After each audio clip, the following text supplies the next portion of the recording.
Mademoiselles et messieurs, bonjour. Aujourd'hui, nous sommes le jeudi 29 octobre 2020. Une journée spéciale, chers amis, une journée particulière, car c'est aujourd'hui le jour de l'anniversaire de la naissance du prophète Mohammed sallallahu alayhi wa sallam. Que la paix et la bénédiction soient sur lui, ainsi que sa famille et ses compagnons. J'en profite également pour souhaiter un bon gamou à tous les musulmans du pays, à tous les musulmans du monde. Aujourd'hui, ces internautes de Mediaset TV, aujourd'hui, nous sommes là pour partager avec vous un sujet sensible. Un sujet qui commence à inquiéter de plus en plus les parents, à savoir la pornographie et la jeunesse. Pour mieux appréhender, pour mieux comprendre le risque et le danger dans le processus de développement intellectuel, nous sommes allés voir un ami, un coach, un mentor pour moi, M. Jupiter Faye, un coach en leadership et en intelligence émotionnelle. Sans plus tarder, je veux lui laisser la parole pour qu'il puisse se présenter. Bonjour Maudit et merci beaucoup pour l'invitation. Merci à Mediaset. Alors, merci M. Jupiter d'avoir accepté notre invitation, vraiment, et merci pour votre disponibilité. Alors, vous pensez quoi de ces pratiques qui, selon moi, est un blocage, est un frein pour le développement intellectuel des enfants? Merci beaucoup déjà. Je pense que le sujet est très pertinent et le sujet est d'actualité, il faut le dire. Aujourd'hui, cette question de la pornographie à travers son contenu qui est devenu de plus en plus public expose nos enfants, nos adolescents vraiment à une situation de débauche, si je puisse m'exprimer ainsi, dans la mesure où nous avons de moins en moins de protection en ce qui concerne les contenus pornographiques. Et il faut vraiment le déplorer, je dirais déplorer surtout le manque d'accompagnement des autorités étatiques à travers la protection, dans le cadre de la protection des enfants qui sont exposés. Mais au-delà même de l'État, il y a un peu cette obligation des parents à l'endroit de leurs enfants, parce qu'il y a moins en moins de contrôle en ce qui concerne un peu l'activité même que mènent nos enfants durant la journée. Voilà. Donc, chacun a une part de responsabilité. Mais il faut comprendre aussi que l'adolescent est dans une phase assez difficile de sa vie. Tout le monde sait que la période de l'adolescence est une période de forte perturbation. J'ai l'habitude de le dire à la plupart des personnes qui emmènent leurs enfants suivre des programmes de coaching pour pouvoir traverser cette période. J'ai l'habitude de leur dire que c'est une période assez particulière dans la vie d'un être humain parce qu'au plan physique, au plan morphologique même de l'enfant, il y a un grand changement qui s'opère. Et ce changement-là produit également beaucoup d'hormones dans le corps de l'individu. Et ces hormones également ont de fortes répercussions sur le comportement ou le caractère de l'enfant. Et quel est le problème, le facteur principal qu'on peut noter comme danger, principal danger dans le processus de développement intellectuel? Parce que je pense qu'à bas âge, en étant jeune, avoir ces pratiques dans la tête vous bloque d'une certaine manière. Alors, il faut dire même que avant même cette phase de l'adolescence, il y a cette phase-là de l'enfance. Déjà, à partir de 6 ans, à partir de 7 ans, voire même 5 ans, l'enfant aujourd'hui se retrouve exposé à ces contenus pornographiques. Je m'explique. Aujourd'hui, vous avez pas mal d'applications que vous trouvez au niveau des tablettes des enfants. Des applications qui, à la base, sont censées apporter un contenu de distraction ou d'enseignement à l'enfant. Mais on se rend compte que certaines personnes mal intentionnées utilisent ces applications le plus souvent pour insérer des contenus parfois qui ne sont pas appropriés. Aujourd'hui, si vous essayez de faire attention aux contenus qui existent en matière d'application sur les tablettes de vos enfants, vous allez vous rendre compte qu'il y a beaucoup d'activités destinées aux enfants dans lesquelles on parle de sexualité, mais d'une manière violente, d'une manière déplacée. Et à cet âge-là, c'est pas facile ou même c'est même pas élégant de communiquer sur la sexualité avec l'enfant, à plus forte raison de cette manière. Et vous savez que quand on est dans une phase après de l'adolescence, l'adolescent tant que plus vous avez tendance à l'interdire quelque chose, plus il a tendance à savoir pourquoi est-ce qu'on l'interdit cela. Tout à fait. Voilà. Et quand les contenus sont interdits aux enfants, ce serait intéressant de leur expliquer pourquoi est-ce que le contenu est interdit. Parce que l'adolescent, quand on est adulte à un certain âge, quand on vous interdit, vous avez la possibilité de comprendre. Mais l'adolescent, quand vous lui dites que c'est interdit, il cherche à contourner. Aujourd'hui, on a des contenus qui sont protégés. Mais aujourd'hui, il faut le dire, on n'a pas affaire aux mêmes générations. Oui. Les enfants d'aujourd'hui sont plus aptes à manier le digital que les parents. Oui. Donc, ils sont en mesure de trouver toutes les solutions techniques pour pouvoir contourner les interdits. Et malheureusement, je pense qu'il faudra même chercher à former les parents en ce qui concerne l'usage du digital. C'est ça, au fait, c'est une des solutions qu'on pourrait poser. Voilà. Alors, pour moi, il est plus judicieux d'opérer une communication avec son enfant très tôt. Malheureusement, j'ai l'habitude de le dire, lorsque les parents viennent me voir, je dis, vous communiquez mal avec vos enfants. Parfois, quand les parents communiquent avec les enfants, ils ont tendance à communiquer avec leurs mots. Quand vous communiquez avec un enfant, communiquez dans son langage. Utilisez les mots de l'enfant, utilisez les mots de l'adolescent pour que le message puisse passer. Et malheureusement, dans nos sociétés, il faut le dire, les parents ne prennent pas le temps de discuter avec leur enfant.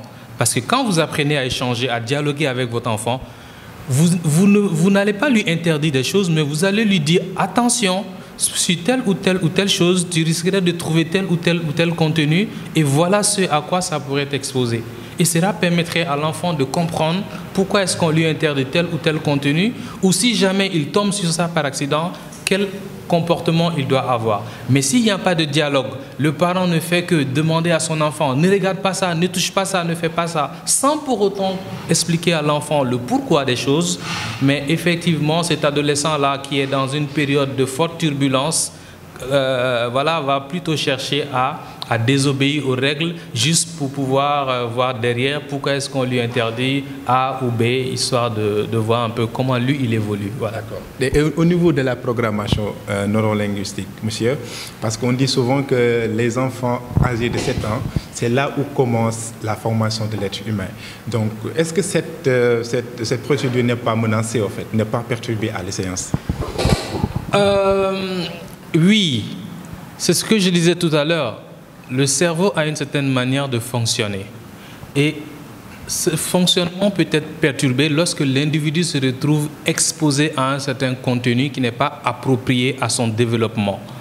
Et si vous suivez bien, au niveau de certains contenus médiatiques, parfois vous voyez comment on appelle ça encore, des informations interdisant l'accès d'un certain nombre de contenus, moins de 10 ans, moins de 16 ans, etc. C'est juste parce que, psychologiquement, on sait que toute personne qui a moins de tel âge, en tout cas dans une certaine tranche, ne doit pas suivre tel ou tel contenu parce qu'effectivement, son cerveau n'est pas encore assez prêt pour pouvoir faire face un peu au contenu que ce support médiatique-là ou bien ce groupe médiatique propose. Donc, effectivement, ça peut créer des perturbations au niveau de l'esprit de l'enfant. Pourquoi? Parce que l'enfant n'a pas été préparé à ça. Le cerveau n'a pas reçu d'informations préalables pour dire voici ce contenu, voici ce que ça pourrait apporter, etc., etc., etc.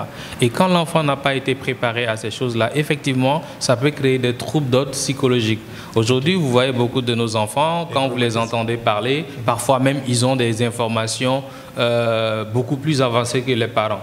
Voilà. C'est bien que l'enfant se cultive, mais il faut souvent faire attention au processus parce qu'après, vous pouvez constater un certain nombre d'anomalies psychologiques, si je puis m'exprimer ainsi, au niveau du comportement de certains enfants. Vous voyez des enfants ou des adolescents, disons, qui n'ont pas encore un certain âge, mais qui ont des comportements qui dépassent même la limite. Aujourd'hui, vous voyez de plus en plus de cas de viol commis par des enfants. Oui, tout à fait. Voilà. Tout à fait. Il y a des années de cela, c'était rare de voir ce genre de situation. Mais aujourd'hui, les enfants sont tellement exposés au contenu pornographique qu'aujourd'hui, de plus en plus de jeunes, hommes comme femmes, d'accord, ou filles comme garçons, si vous voulez, ont tendance à poussé un peu le bouchon très loin et ça donnait un peu au cas de viol auquel on assiste depuis quelques années. Donc effectivement, c'est des enfants qui sont perturbés, il faut le dire. Et malheureusement, au niveau de nos tribunaux, on a tendance à beaucoup plus sanctionner ces enfants-là en les mettant en prison que de les accompagner psychologiquement. Il n'y a pas de suivi psychologique à ce niveau-là parce que après, qu'est-ce qui se passe? L'enfant, après la prison, a tendance à récidiver et après, il devient un délinquant hors pair qu'on n'arrivera plus à contrôler. Voilà.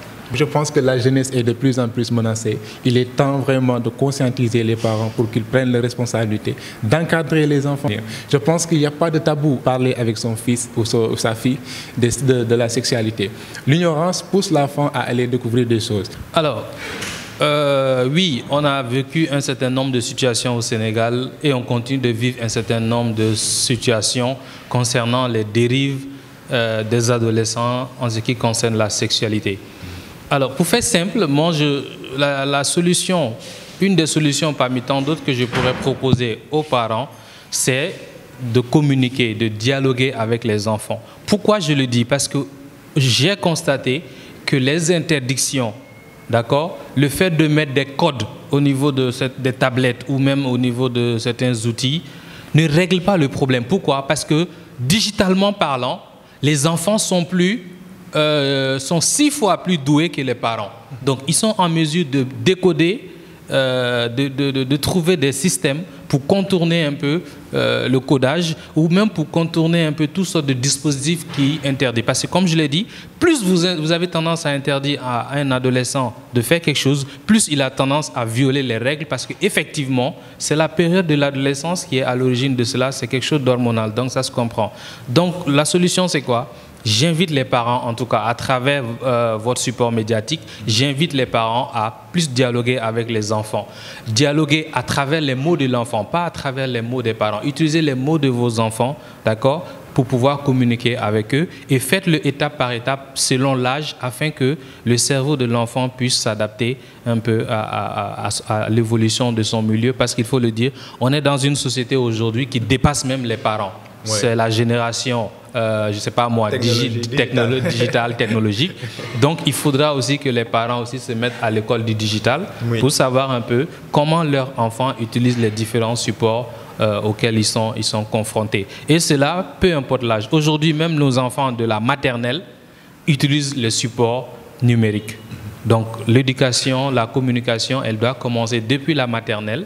D'accord, jusqu'à X âge, parce que comme on le dit, quand il s'agit d'éducation, quand même, il faut pousser autant que possible pour le bien-être de nos enfants, de nos frères, de nos nièces, de nos cousins et de nos cousines. Voilà. Chers internautes de Mediaset TV, l'émission touche à sa fin. Maintenant, nous allons laisser M. Jupiter de nous donner son mot de la fin. J'aimerais inviter la plupart des parents, en tout cas en rapport avec ce sujet, j'aimerais inviter la plupart des parents à se rapprocher de certains spécialistes en ce qui concerne le suivi ou l'accompagnement des enfants, des adolescents.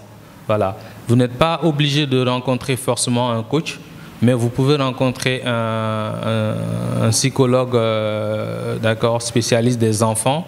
D'accord, vous pouvez rencontrer en tout cas pas mal de spécialistes d'accord, dans le cadre de l'éducation de vos enfants afin qu'ils vous assistent techniquement pour savoir comment est-ce que vous devez accompagner en tout cas ou assister votre enfant dans cette période d'adolescence parce que je l'ai dit, aujourd'hui les enfants sont plus doués que les parents en ce qui concerne l'utilisation du digital. On est dans un autre monde, on est dans un monde virtuel.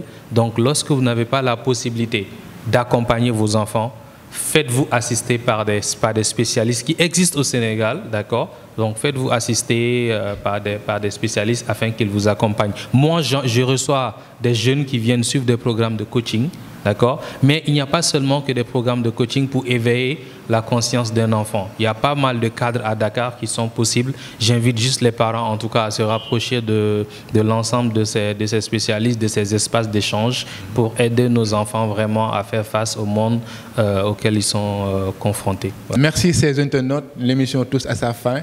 Je suis Mody Bachom, accompagné de Babacar Coupé qui est derrière la caméra. Di leen jaajëfal bu baax a baax di leen jox dig daje ci beneen émission ci beneen édition incha allah merci.